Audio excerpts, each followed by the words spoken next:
Welcome back, deep divers. Today we're diving into a rich family saga. We're talking The Thorn Birds by Colleen McCullough. You guys have sent in some really fascinating excerpts, and they give us glimpses into this Australian family, the Clearys, their lives spanning across decades. I mean, talk about epic. It really is a sprawling story. So what we're going to do today is unpack those key relationships, the challenges that are thrown their way, the turning points. We'll be looking at things like family dynamics, how they operate as a unit. We'll also look at how social class plays a part, ambition, love, and of course, how could we forget the weight of sacrifice? Really powerful themes. We'll see how they all play out in the Cleary's world. And the excerpts you guys have sent in, they're perfect for this. We get these little windows into everyday life. We start on a sheep farm in New Zealand. You see them move to this vast Australian outback. We see their interactions with a wealthy aunt who plays a big role. And then there's this charismatic priest who really throws a wrench in things. Yeah. And of course, we've got the personal struggles of different family members across, like you said, generations. Exactly. So for all of you listening, our mission today is to give you a clear picture of what these excerpts reveal.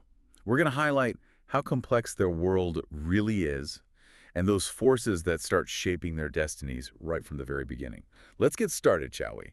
Okay, so first up, we've got those early days in New Zealand.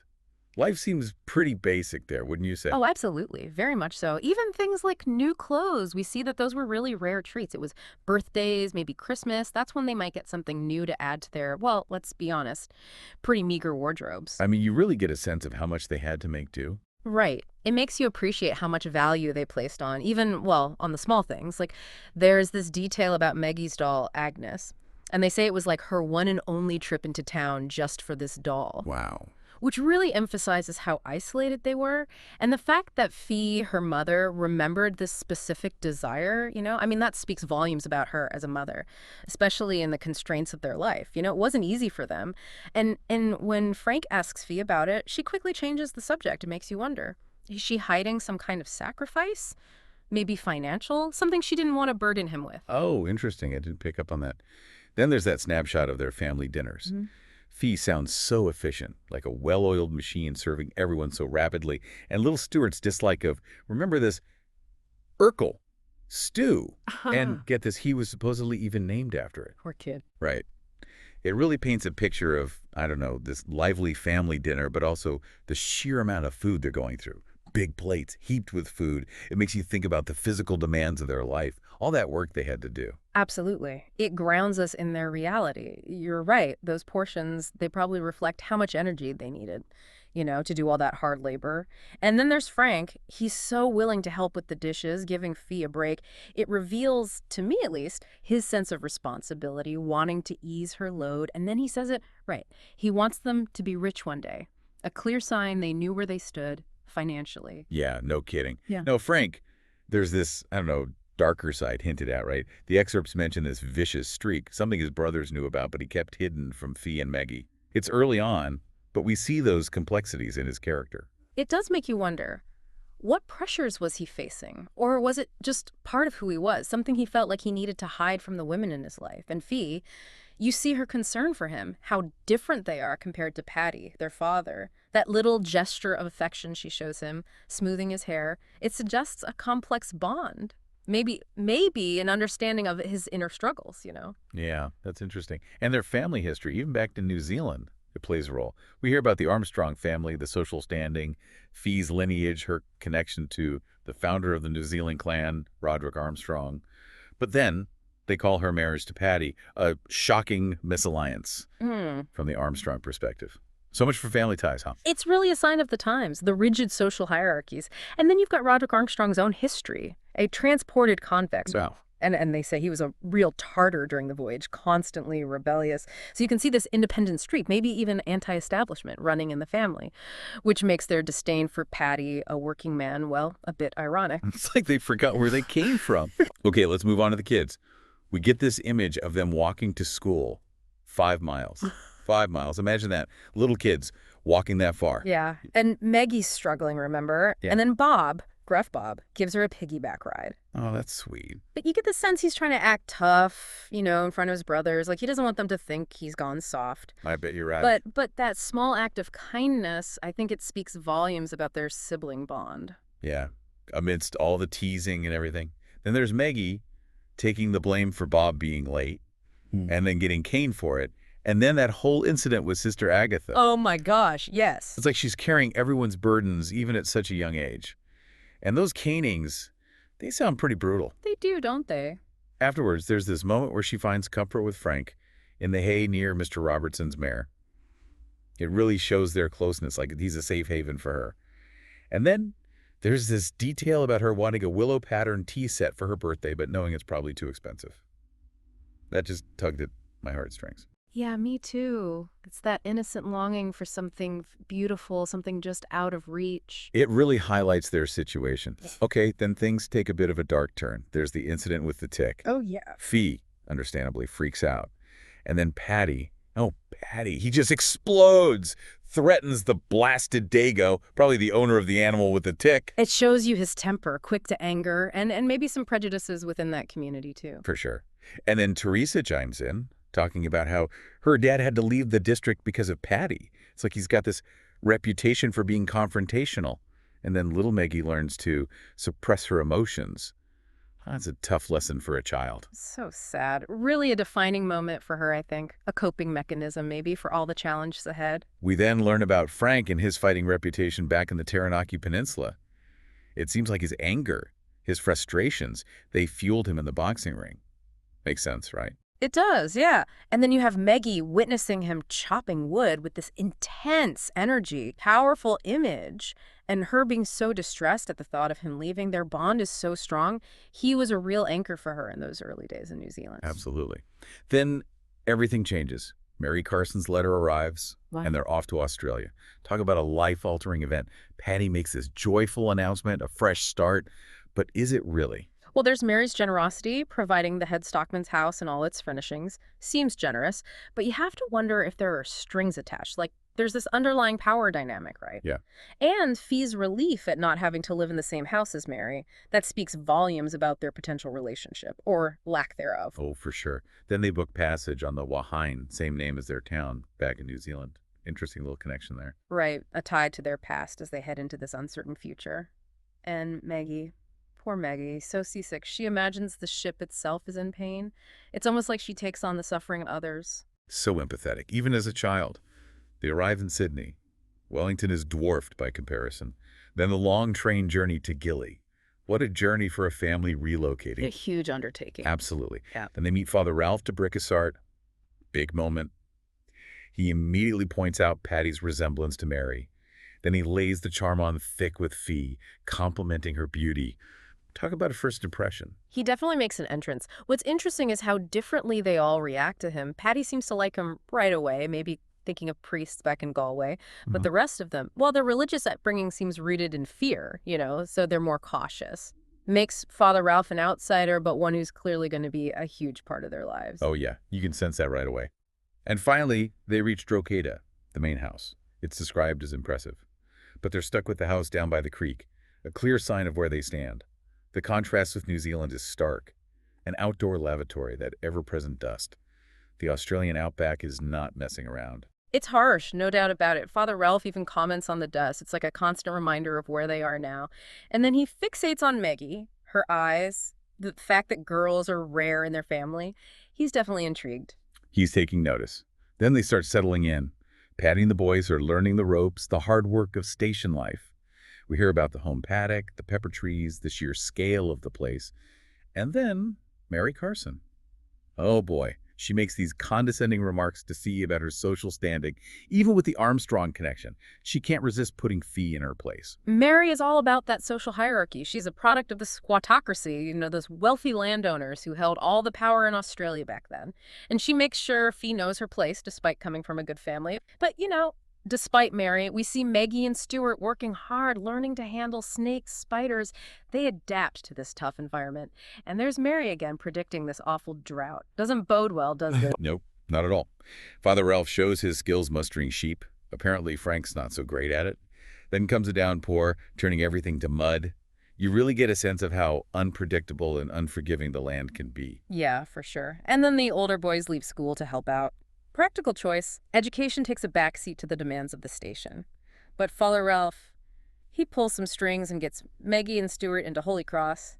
He's definitely looking out for them, giving them opportunities they wouldn't have otherwise. He's a complex character, that's for sure. Yeah. And all the while, the sheep. They're central to it all, right? Bringing them in, shearing them. It's a constant cycle. Absolutely, the lifeblood of the station. Now, let's talk about the family dynamics. We've got Frank's growing resentment towards Patty, Fee's worried about their constant fighting.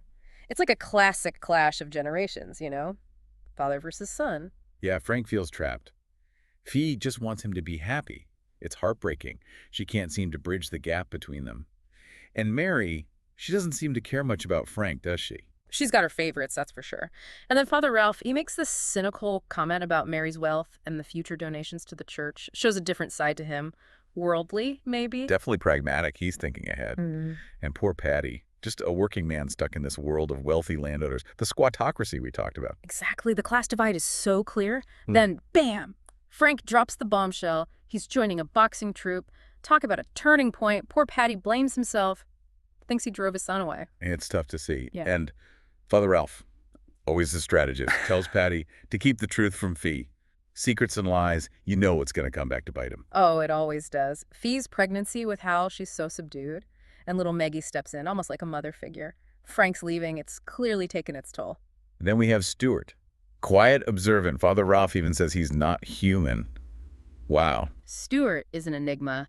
Definitely the quiet one, lost in his own thoughts. Father Ralph might be exaggerating, but it highlights how different Stuart is, you know, the ever-present dust. Fee's fighting a losing battle against it. Mary's still treating Meggie poorly, and the drought, it just gets worse and worse. It's like a constant threat hanging over them. It really is. And then tragedy strikes. Little Hal dies. A devastating blow for everyone. And Meggie, in her grief, she turns to Father Ralph. Such a pure, innocent love. Heartbreaking. And you see, again, Meggie looking for comfort, seeking solace. It's a pivotal moment, especially with how their relationship will unfold later. Yeah, it really sets the stage. The story highlights the sheep farming. It's huge, right? Wool production. That's their livelihood. Yeah. Meggie changes, too. Father Ralph worries about her becoming more withdrawn like Fee. And then there's his own internal conflict. His feelings for Meggie versus his vows. It's a struggle. It's a huge internal battle, and he's trying to advise her on womanly matters, but come on, given what's really going on, it's all just so awkward. Totally. Then Mary throws a party. A brief moment of, well, I guess you could call it fun. We see Father Ralph dancing with Meggie. A little bit of forbidden romance there. Right. But then Mary asks this strange favor from Father Ralph. It involves the letter, and she makes him swear an oath. Talk about suspense. Something's brewing. Oh, you know it. And then she tries to seduce him. It's like she's using his ambition against him. She's a master manipulator. And then boom, the will. 13 million pounds to the church. A clear path for Father Ralph to rise in the ranks. Wow. And we get this really graphic description of Mary's death. It's a stark reminder of how fragile life is. Father Ralph tells Patty to contest the will. Then he changes his mind. What's that about? Seems fishy, right? Maybe a flicker of wanting to help the Clearys, but no, ambition wins out. And Patty, surprisingly, he's grateful to Mary, even after all she's done. Maybe he's just relieved it's over. And then Fee. She hears about Frank and she just crumbles, refuses to see him. So much pain. And Meggie, torn between her mother and her siblings, who Fee seems to be neglecting. The family is falling apart. It's a lot to handle. And then there's this irony. The Clearys, suddenly wealthy. But Fee says she has nothing to spend it on. It's like money can't fix their problems. It can't bring back what they've lost. The drought's still raging. Meggie, though, she finds peace working the land. And her feelings for Father Ralph, they haven't faded. She's holding on to this impossible dream. Yeah, she's clinging to it. But you've got Patty. He shuts down any talk of Father Ralph leaving the priesthood. Society, religion, it's all holding them back. You really see how trapped they are. The church's power is growing in Australia. Yeah. And all those working men drifting from place to place. It's a precarious existence. Then Stuart returns. He's matured. He's protective of the homestead. He's stepping up. And then the fire. Oh, that terrible fire. It's devastating. Buildings destroyed, livestock lost. A horrific turning point. Absolutely. And in the middle of it all, we lose Patty and Stuart, just like that. Their lives are forever changed. Father Ralph. He grieves, but his feelings for Meggie are still there. He tells the Archbishop about the disaster. The community comes together, offering support, attending the funerals. Fee's grief is so quiet, so internal. And then there's that beautiful image of Meggie finding a single rose amidst all the destruction. It's like a symbol of hope, of resilience. The Archbishop's watching Father Ralph, knows his ambition. And Bob, he's picking up an Australian accent now. He mentions this new stockman, Luke O'Neill. Meggie meets him, and what does she notice? He looks just like Father Ralph. Talk about a curveball. She's attracted to him. It throws her for a loop, given her feelings for Father Ralph. She's becoming more aware of her own desires, the limitations of her life. She even envies other women, their easy romances. It's like a wake-up call. And Luke, despite having little to his name, he's welcomed by the Clearys. They see the man, not his possessions. He starts visiting regularly, and you can see the connection growing with Meggie. A new chapter unfolding. And it's different with Luke. This isn't the same as her intense love for Father Ralph. It's more real somehow. More grounded. Exactly. Luke wants to be a grazier, not just a shearer. Ambitious. We see them at a dance. He makes it clear he prefers Meggie over Miss Carmichael.